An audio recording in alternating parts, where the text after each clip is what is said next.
Villa d'Este is situated in the historical center of Tivoli, and it's about 4.5 hectares.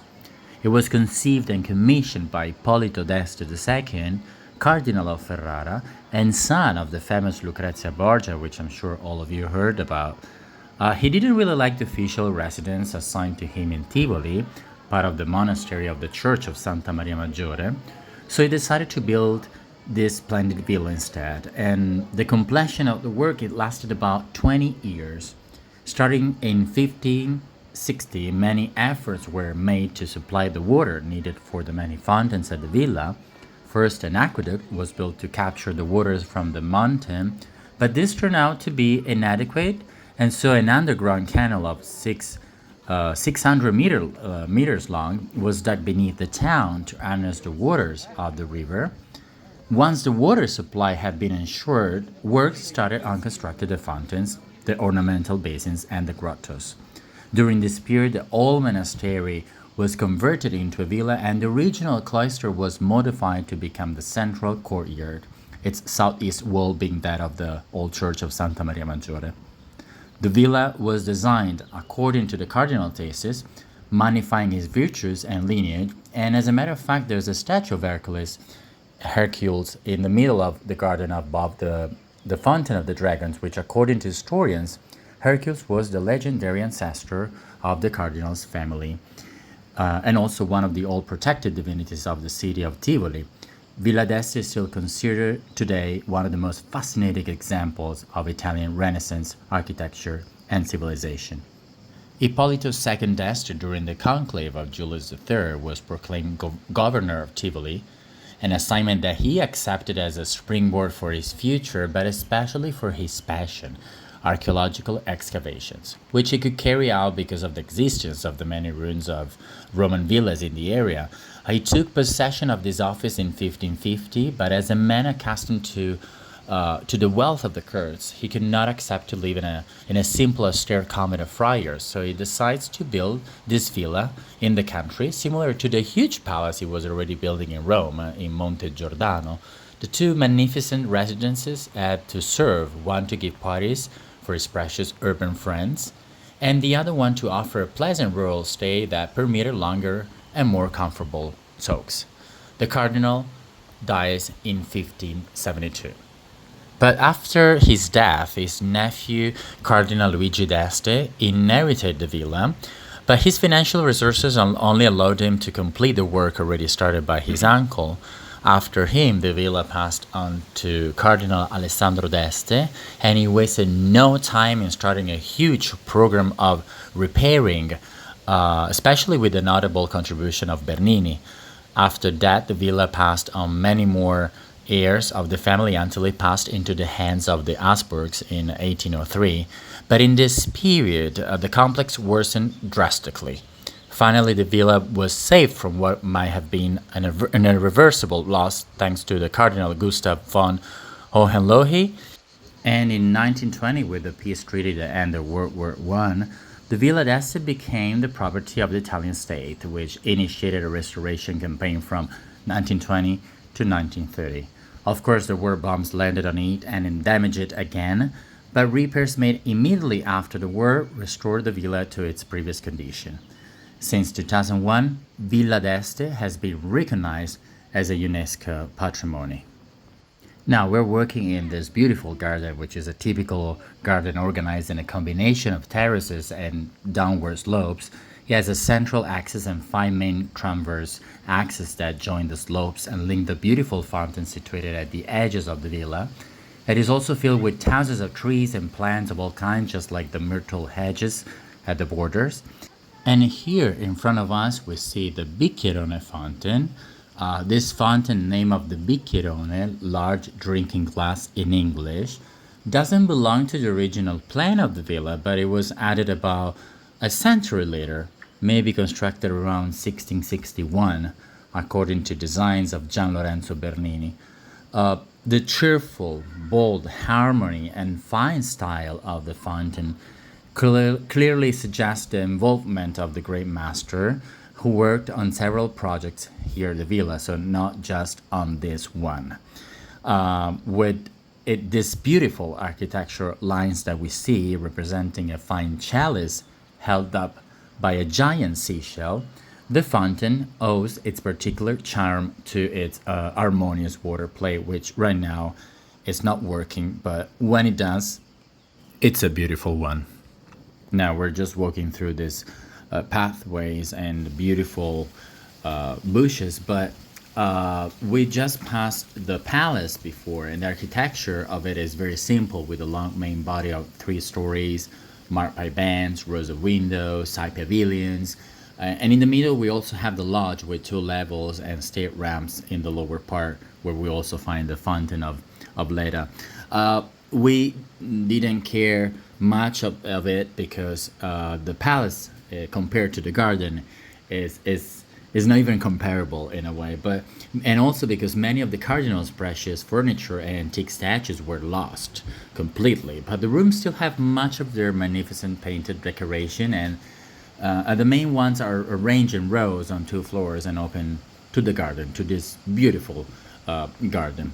The lofty floor was used for cardinals' private rooms, and it is composed of about 10 rooms, and the paintings all by Livio Agresti, which are based on the theme of victory of virtue over vice. And the ceiling is divided in 4 parts, reproducing 2 views of the Niene River, the Tosta Temple in Tivoli, and the Little Vesta Temple, which is a round temple in the Roman Forum.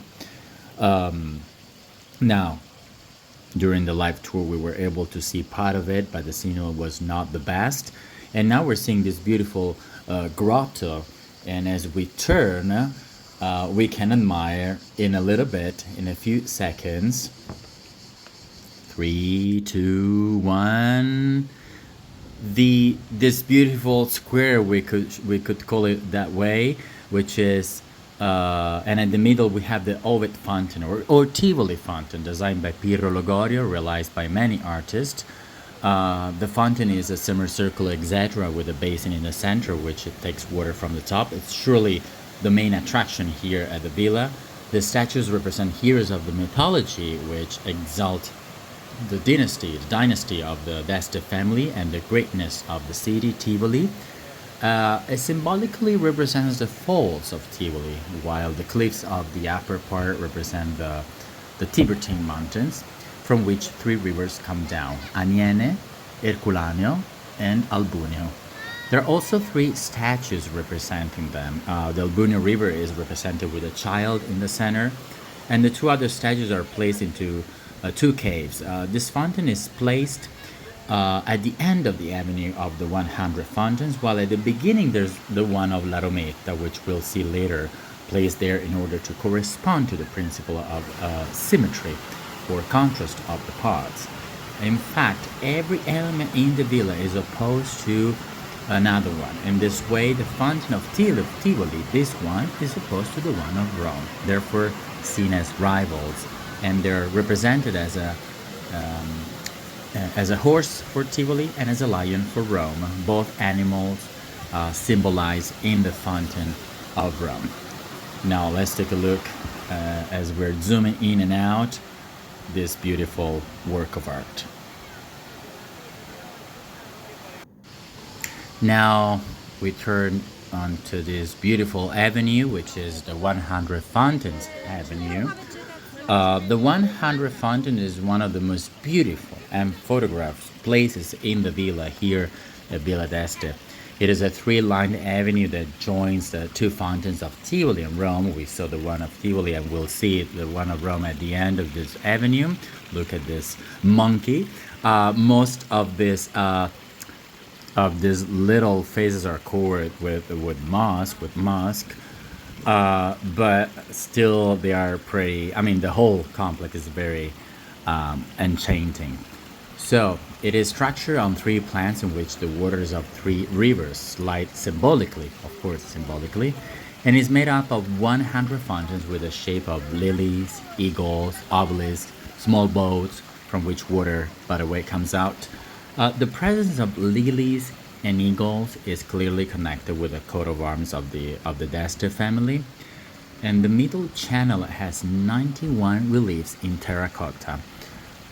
which reproduce scenes and episodes from the Metamorphosis of Ovid.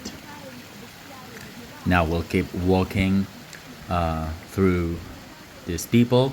By the way, beautiful sunny day, and as I said at the beginning, at the end of this beautiful avenue, we see an eagle right there on the left. At the end of this beautiful avenue, we'll get to the Rometta fountain, which personally is my favorite, and I will let you see why. I mean, it's connected to Rome, but it's not because of that. It's more because it really represents a little miniature Rome in a way. And here we go. We have this is the end. I'll turn a little just so you can see also the mosaics on the pavement. And as we turn, here we go, the Rometta fountain, also called the Fountain of Rome. One of the most original of the fountains here, created again by Pirro Logorio, but unfortunately incomplete, as it was originally, because it was demolished in the 19th century. Very unfortunate, because the complex is just beautiful. At the feet of the statue, there is this boat that we're seeing right now that represents the Tiberine Island, the one in Rome. And the whole complex is basically representing Rome. We have the goddess of Rome here in the center. We are zooming right now. Sorry. And also the she-wolf of Rome, with the two twins, Romulus and Remus, and many. There you go. And many Roman buildings in miniature, like the Arch of Constantine or the Trajan Column, but not just those, were also present in this area, but they have all been demolished, unfortunately. Imagine this little miniature Rome. Just amazing. Just like we have a miniature Italy in the north. I think in Emilia Romagna, if I don't go wrong, there's one in Germany or Netherlands with a miniature of Europe. Well, this is a miniature of Rome, and this is the whole view of the fountain. Now, since we're halfway of the tour, I just want to remind you that this is a free tour, but it's supported by your tips. So if you enjoy the tour so far, and I'm sure you will enjoy even more as we keep going, you can support this tour by leaving a tip on both PayPal and Buy Me a Coffee. The links are in the description below. But you can notice a GoFundMe link. That's a personal one, so it has nothing to do with the tour. But if you want to go and on the link and get a read, and give it a read, you can support that as well, which will be much appreciated. Now we are in front of the Proserpina fountain, the fountain of Proserpina. Which takes its name from the marble sculpture in the center of the nymphaeum depicting Proserpina being kidnapped from Avernus by Pluto. And the fountain has a central nymphaeum flanked by two niches enclosed by four twisted columns decorated with vines and tiny cherubs. Now, as we leave this this beautiful fountain, we turn to the right to see another beautiful one, which is the Olet fountain. On this fountain, there's a hydraulic device that, taking advantage of the fall of the water, allows an artificial owl to approach the bronze little birds on a branch to frighten and to stop them from twittering. The twittering had been realized taking advantage of the push of the outgoing air from the beak of the birds. And all these devices, hidden by the way, were invented to astonish the guest of the cardinal. In the center, we can notice as we move a little to the left, a niche with a fountain, and the water comes down from the two levels forming cascades. Everything is placed between these two columns on which grapevines and golden apples rise, reminding once again the golden apples that Hercules had embezzled to the dragon Ladon in the Garden of Hesperides.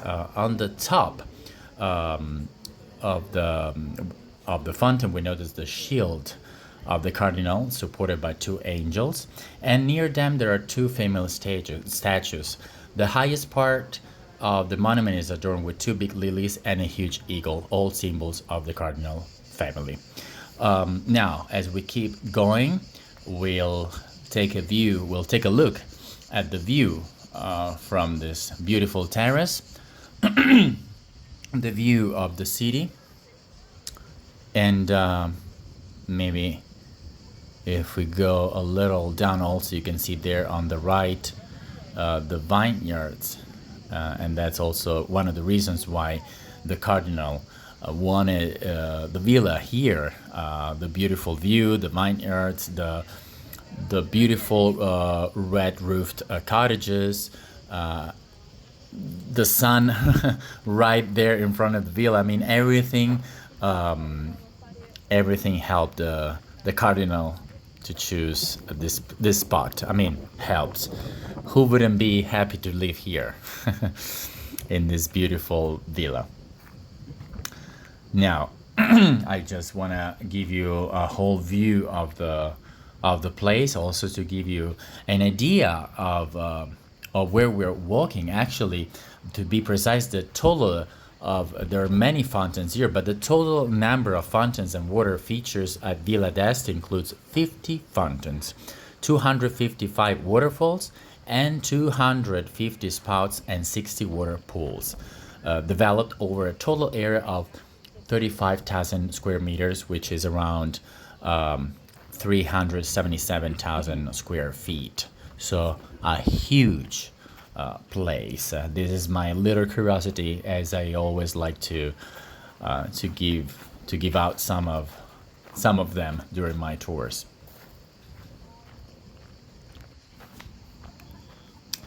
Now we keep walking, and we are about to approach the ponds, the fish ponds, which, by the way, there are three. The fish ponds are constituted by these three large rectangular basins arranged in a row. They're in the middle of the garden, and bordered by lush vegetation and animated by thin jets which spring from the vases that decorate the balustrades. Sorry for my cough. At the time of their construction, the fish ponds served as a breeding ground for choice species of fish. We actually noticed some of them. They're still there. Nearby, luxurious kiosks were built for those who wanted to rest during a stroll, or for those who needed a fishing tackle in order to catch the fish. And in this way, the guest of the cardinal not only enjoyed healthy surroundings at the enchanting waters of the fountains, but could also have the pleasure of catching trout and freshwater fish out of the pond. So also entertainment at the villa. The swans are no longer here, but the fish still abound and ready to surface for a breadcrumb tossed on the emerald water that we are seeing right now. Even though I would like to see swans here, I think they would embellish the ponds even more than they already are, right? Unfortunately, this is not a chat tour. It's a little particular, but I'm still trying to make it live in a way. And sorry, still for my cough. We are approaching one of the most beautiful fountains here at the villa, which, by the way, it's the only fountain to be realized during the 20th century. Is the Neptune fountain, transforming the Bernini waterfall which had run wild for almost 2 centuries and was irreparably compromised. Attilio Rossi was given a task to restore it, and he readapted the difference of bell between the organ fountain and the fish ponds, creating this spectacular fountain which we're seeing from the top, which we still admire today. And in the middle, among the high jets and through the film of water, we can also see the bust of Neptune. Now we're going up even more to give you a better view of the jets of the fountain, and also of the, there you go, also of the villa and the garden itself. Look how amazing and beautiful day.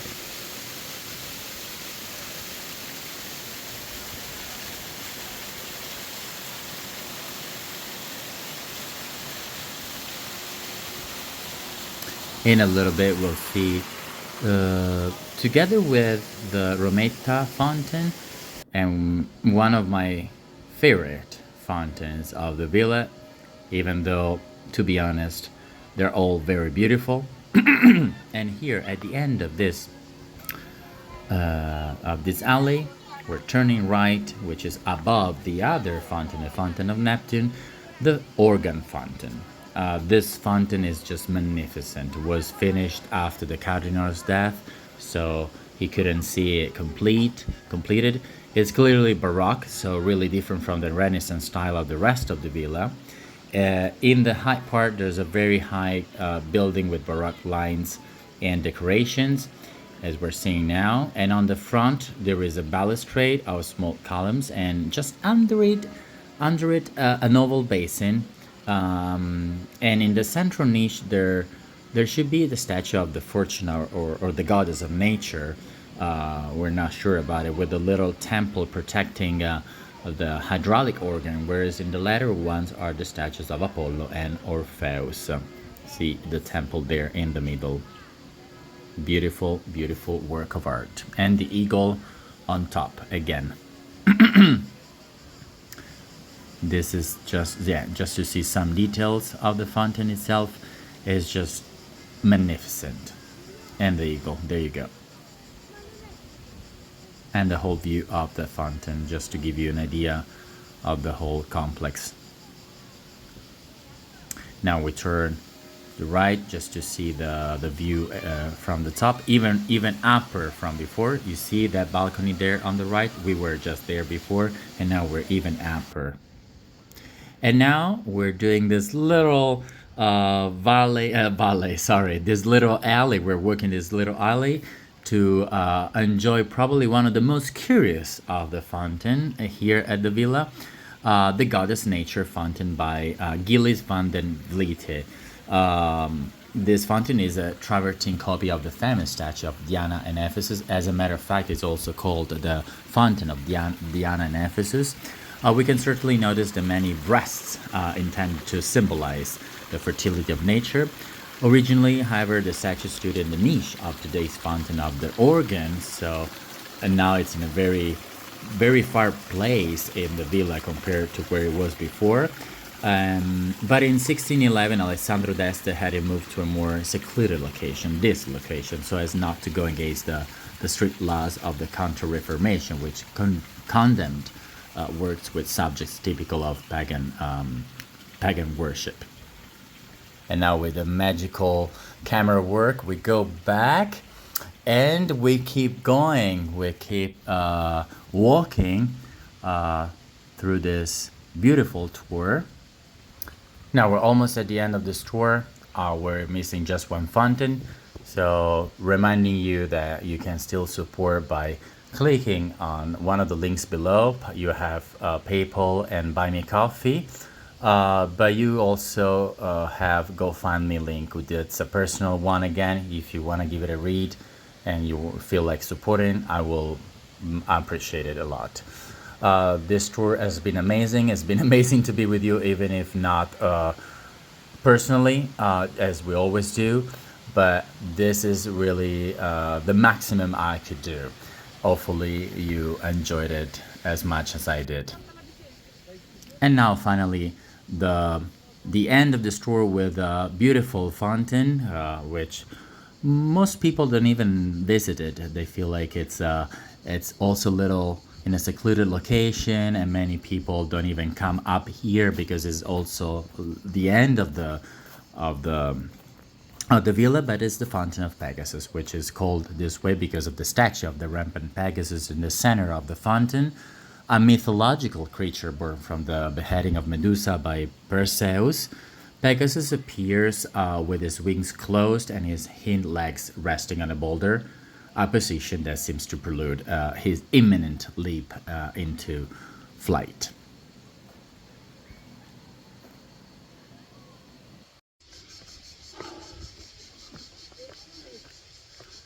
It's all slopes up and down.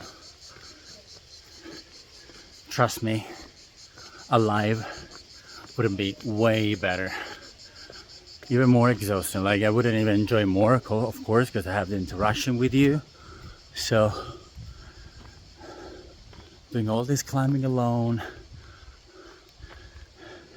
and doing the dubbing over, even like double work, because it's editing and stuff. Anyways, this is what we were able to do. Hopefully you enjoyed it, and have a lovely day. I'm sorry.